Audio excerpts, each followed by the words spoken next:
Welcome to the Rim Break Rodeo. We hope this video helps. You begin by getting essentials ready. Make sure the watch is powered and at least 50% charged because low battery can block pairing. Open the Mactivepro app, sign in, and grant Bluetooth and location permissions.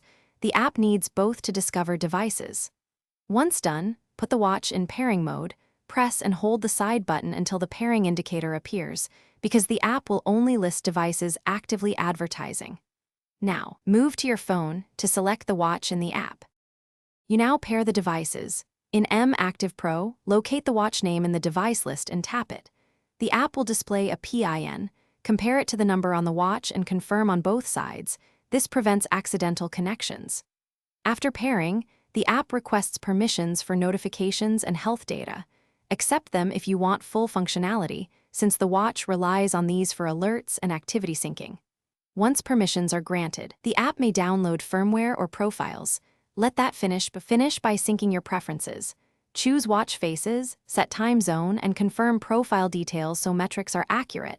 Sync may take a few minutes. You should test notifications and a short activity to ensure steps and heart rate transfer to Mactivepro. This confirms data flow. If something goes wrong, restart both devices and try repairing. Often a simple reboot clears Bluetooth cache. If repairing fails, remove the device from Bluetooth settings and the app, then repeat the pairing process.